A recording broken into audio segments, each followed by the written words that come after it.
I remember one year, when I got the history book, at the first year I read the whole thing through the first week because I liked history very much, and I just read it because I wanted to read it, and then I lost my book.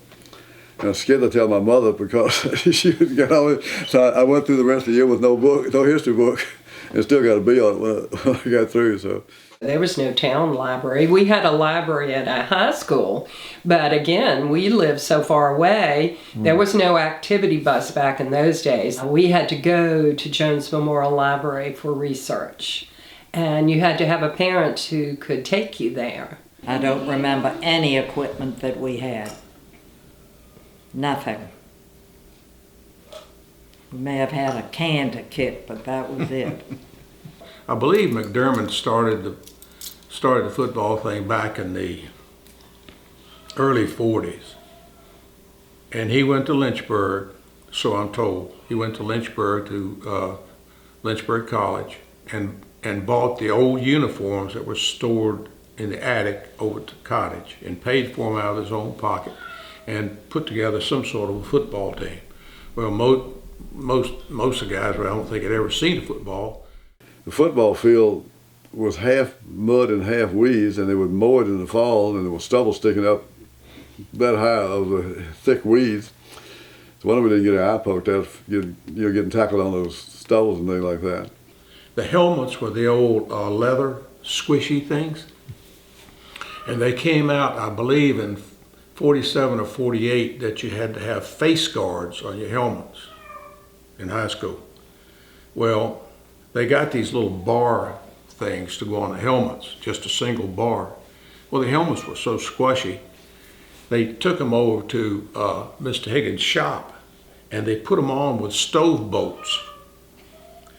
Now, I remember being on the bottom of the pile, my little 105-pound frame on the bottom of the pile, and somebody's on my head, and they're killing me because the stove bolts are digging into my head, and I'm screaming and hollering, carrying on. But I told somebody I was so small that my hip pads were also my rib pads.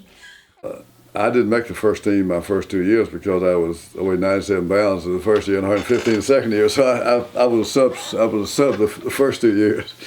But I get that if we were way ahead or way behind, we'd get to play a little bit. And we only had 11 good helmets. So when a man came off the field, you had to get his helmet and put it on to go back out and play. That's all the helmets we had, with 11 helmets. Our second year, which was my sophomore year, we won 6 games and lost 4, so we came along pretty fast. We had a lot of country boys that were pretty tough. We played EC Glass Junior Varsity, and they had a defensive team and an offensive team.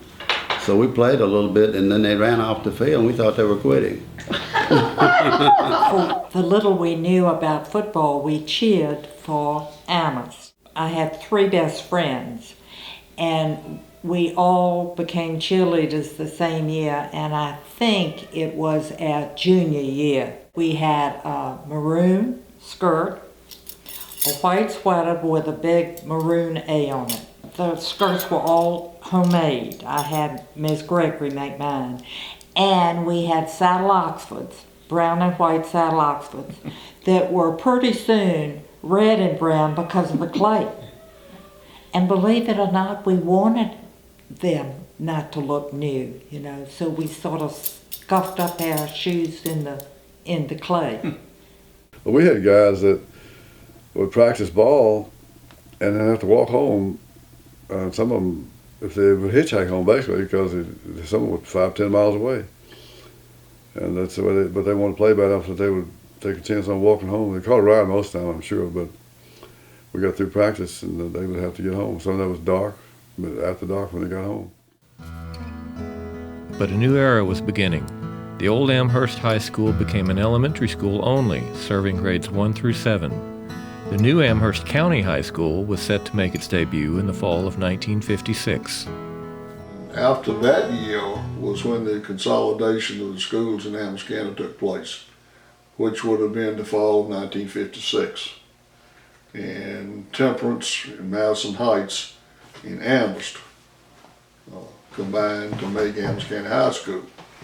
However, at that time, the Madison Heights students were given the choice as to whether they wanted to come to Amherst or remain at Madison Heights.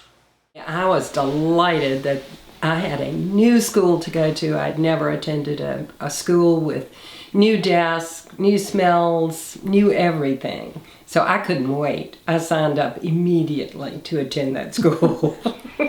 And we were all seated in the auditorium. That's where we would go to then be given our assignments for our classes. And I remember that Thurman came in with some friends, and all of my girlfriends were sitting around, and there was a lot of whispering going on. That's the minister's son. That's the new boy. And I said, oh, okay. When I arrived in 1957, I was a guy with the Kentucky twang. I had blue suede shoes. And everybody found that a real curiosity. I think it's fair to say that he had the only pair of blue suede. I know he had the only pair at the high school. At the old high school, that there was going to be a football team at Amherst County High School.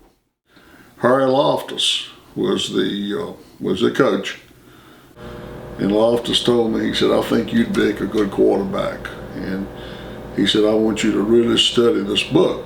And I read the book from cover to cover, and several times. In fact, I got me a clipboard with a legal pad, and I sat down and I diagrammed a bunch of plays that I thought we could use. And I took them back to Coach Loftus and showed him. And he said, yeah, he said, that's fine with me. Because he never had played football. They had never had a football team here, so I was really the only person with any experience. What little bit I had, 2 years of experience, but it was neat to be able to play with them and with John Wright and people like that. It's just awesome. There was no one on that first team except Wayne Wingfield that had ever played in the football. Never had a football uniform on. Wayne came here from Appomattox, where he played for Gordon Bragg, who was a legendary coach, really, and had excellent football teams. And Wayne, bless his heart, I mean, he helped us a lot because he played football. I became known as the defensive halfback of the area. I only weighed 148 pounds, but I was a tough halfback. I love to tackle, I love to do it right, hit them low. The bigger they come, the harder they fall.